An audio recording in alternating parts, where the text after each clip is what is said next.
বদিউল আলম মজুমদার ভাই ফোন দিয়েছিলেন, তো কইলেন যে নির্বাচন কমিশন নির্বাচন ব্যবস্থা সংস্কার নিয়ে আপনার কোনো সাজেশন আছে কিনা। আমি কইলাম বদিউল ভাই সব সমস্যার সৃজনশীল সমাধান আছে, তবে আপনি ইমপ্লিমেন্ট করতে পারবেন কিনা জানি না, তবে শুধু আপনার সাথে কেন শেয়ার করব, সবার সাথে শেয়ার করি। তো আসেন আগে সমস্যাগুলো দেখি, আর দেখি আমার out of the box idea দিয়ে একসাথে কতগুলো প্রবলেম সলভ করা যায়। আমি প্রথমে বইলা রাখি যে তত্ত্বাবধায়ক সরকার কনসেপ্ট এটা লং টার্মে ফাংশন করবে না, এটা করেনি, ইতিহাস সাক্ষী। মাত্র 3 টার্ম কাজ করেছে, এটা তারপরে ভেঙে গেল 2006 সালে। হাঙ্গারের পলিটিক্যাল পার্টিগুলা কোনো কমিটমেন্ট রাখে না, চেয়ারে বসলে একবারে ওইটারে জমিদারি বলে মনে করে। তো কোন কোন সমস্যার সমাধান আমার এই out of the box idea দিয়া সম্ভব, আসেন সেটা দেখি। 1 নম্বরে হইতেছে রাজনৈতিক দলগুলো দ্রুত নির্বাচন চায়, এই সমস্যার সমাধান দেওয়া সম্ভব। 2 নাম্বার, রাজনৈতিক দলগুলো বলে প্রফেসর ইউনূসের সরকারের ম্যান্ডেট নাই, এটারও সমাধান দেওয়া সম্ভব।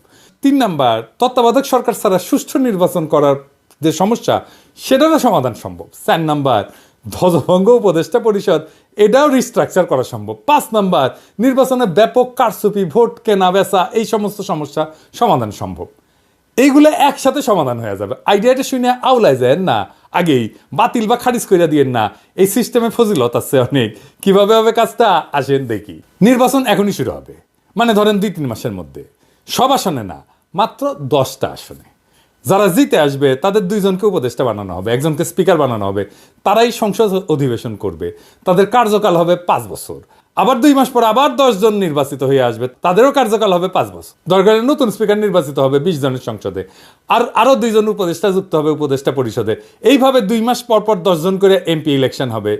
এমপিরা কিছু স্থানীয় কাজে যুক্ত হবেন, সচিবালয় সরকারি দপ্তরে ওভারসাইট করবেন, অধ্যাদেশগুলো যেগুলো করতেছে সেগুলো ভেটিং করবেন, তর্ক বিতর্ক করবেন, কোনো আইন প্রণয়ন করবেন না যতদিন না সংসদ পূর্ণাঙ্গ হয় বা কমপক্ষে 150টা আসন পূর্ণ হয়। এইভাবে প্রত্যেক 2 মাস পর পর উল্টা দিকে 5 বছর পর যাইয়া 2 মাস পর পর 10টা করে আসন খালি হবে, ফাঁকা হবে, সেই আসনে নির্বাচন হবে, তাই না? 5 বছর পরে এতে সুবিধা কি হবে? অল্প কয়টা আসনে নির্বাচন করার জন্য আপনি আইন শৃঙ্খলা রক্ষাকারী বাহিনীকে আসনের কেন্দ্রগুলোতে ব্যাপকভাবে মোতায়েন করতে পারবেন। ভোট কেন্দ্র দখল করা অসম্ভব হয়ে যাবে। নির্বাচনী পর্যবেক্ষণ খুবই ভালোভাবে করতে পারবেন, অনেক পর্যবেক্ষক দিতে পারবেন। পুরা নির্বাচন কমিশন মাত্র 10টা আসনের জন্য পূর্ণভাবে নিবেদিত থাকতে পারবে।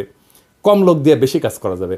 মিডিয়া ওয়াচ থাকবে দারুণ ওই আসনগুলোতে, তাই টাকা পয়সা বিলানো বা নির্বাচনী আচরণবিধি লঙ্ঘন করা প্রায় অসম্ভব হয়ে যাবে। একটা হাইব্রিড শাসন চলবে কিছুদিন, যেখানে জনগণের নির্বাচিত প্রতিনিধিরাও থাকবে এবং ক্রমাগত তাদের সংখ্যা বাড়তে থাকবে। তারা অধ্যাদেশ ভেটিং করে দিলে উপদেষ্টা পরিষদের একছত্র কর্তৃত্ব খর্ব হবে এবং একটা আলাপ আলোচনা তর্ক বিতর্ক হবে, ব্যালেন্স অফ পাওয়ার আসবে। অন্তর্বর্তীকালীন সরকার ধীরে ধীরে নির্বাচিত প্রতিনিধি দিয়ে প্রতিস্থাপিত হবে। হঠাৎ করে পরবর্তী সরকারকে দায়িত্ব নিতে হবে না, তাদের একটা প্রস্তুতি থাকবে।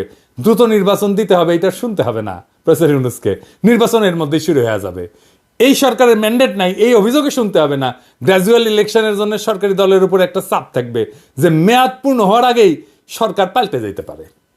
জনগণ নির্বাচনে মাত্র 10টা সিটের সরকারি দলকে হারাই দিয়া সরকারি দলকে বার্তা দিতে পারে যে তাদের শাসন অজনপ্রিয় হয়ে গেছে, তাদের 5 বছর পর্যন্ত অপেক্ষা করতে হবে না রায় দেওয়ার জন্যে। সরকার 2.5 বছরে বদলে ফেলা সম্ভব। আপনারা দেখবেন সাধারণত সরকার গঠনের প্রথম 4টা বছর এর তুলনায় শেষ বছরের চিত্র কিন্তু ভিন্ন হয়। কিছুটা সংযত হইয়া শেষ বছরটা সরকার, সরকারি দল, নেতাকর্মী অনেকটাই জনবান্ধব হওয়ার চেষ্টা করে। কারণ একটাই, যে সে তার ইমেজের যে ক্ষতি হয়েছে সেটা সরকারের শেষ বছরে ভালো করতে চায়। কারণ সামনে নির্বাচনের খাড়া যদি সব সময় ঝুলায় রাখা যায় তাহলে এটা কত ভালো হবে ভেবে দেখেন। সবসময় জনগণের ভোটের চাবুকের মুখে থাকবে সরকার। ভবিষ্যতে যখন এই নির্বাচন পদ্ধতি নিয়মিত অনুসরণ করা হবে তখন কিছুদিন পর পরে সরকারের গৃহীত কর্মসূচি জনমত যাচাইয়ের সুযোগ থাকতেছে। প্রতিনিয়ত সরকারকে জনগণের কাছে যাইতে হচ্ছে বলে সরকার জনকল্যাণমুখী হওয়ার ক্ষেত্রে সচেষ্ট থাকবে। এইবার 300 আসনের নির্বাচন সম্পন্ন হয়ে গেলে, সকল আসন পূর্ণ হলে সংসদ প্রধানমন্ত্রী নির্বাচিত করবে আর প্রফেসর ইউনূসকে প্রেসিডেন্ট নির্বাচিত করবে। পাওয়ার ট্রানজিশনটা গ্র্যাজুয়াল হবে, অ্যাব্রাপ্টলি হঠাৎ করে বিদায় নিতে হবে না। সব অন্তর্বর্তীকালীন সরকারের এক্সিট প্ল্যান নিয়ে দুর্ভাবনা থাকে, কিভাবে তারা শাসনটা শেষ করবে সেই দুর্ভাবনা এখন আর থাকলো না। এক্সিট এর মধ্যে দিয়ে পরিকল্পিত হয়ে থাকলো। একসাথে কতগুলো সমস্যার সমাধান হলো দেখেন। এখন এই 10টা আসন কিভাবে নির্বাচন করা হবে সেটা দৈব চয়নের মাধ্যমে হইতে পারে। এই ধরনের নির্বাচনী ব্যবস্থা কি কোথাও আছে? না, নাই। আপনি সারাক্ষণ শুনবেন out of the box idea বের করো, কিন্তু যখন সত্যি সত্যি out of the box idea নিয়ে আসবেন, সৃজনশীল সমাধান নিয়ে আসবেন, দেখবেন গা মুচড়ামুচড়ি করিচ্ছে সবাই। সরকারকে ঘন ঘন জনগণের মুখোমুখি দাঁড় করাইতে পারলে অনেক সমস্যার সমাধান হয়ে যায়। আর নির্বাচনই কেবল সরকারকে জনগণের মুখোমুখি দাঁড় করাইতে পারে। আমাদের দেশে আমেরিকার প্রতিনিধি সভার মতো প্রতি বছর পুরা সংসদ নির্বাচন করা সম্ভব না, এবং তো বাস্তবসম্মতও না। তবে প্রত্যেক বছরই সরকার এবং রাজনৈতিক দলকে জনগণের কাছে নিয়ে যাওয়ার পথ খুঁজে বের করতে হবে। এইটা একটা পথ হইতে পারে। ভোটারের মুখোমুখি করতে হবে সরকারকে, এবং তার সম্ভব হইলে সঠিক পথে এগাচ্ছে কিনা বার্তা পেয়ে যাবে সরকার। 5 বছর পর পর একটা জাতীয় সংসদ নির্বাচন তত্ত্বাবধায়ক পদ্ধতির মধ্যে দিয়েই হোক, বর্ণ পদ্ধতির মধ্যে দিয়ে হোক, এই যে কোনো সুফল বয়ে আনতেছে না সেটা তো প্রমাণিত। খুঁজতে হবে নতুন বিকল্প নির্বাচন পদ্ধতি, নতুন সরকার পদ্ধতি, যা প্রতিনিয়ত সরকারকে জনগণের মুখোমুখি দাঁড় করাবে।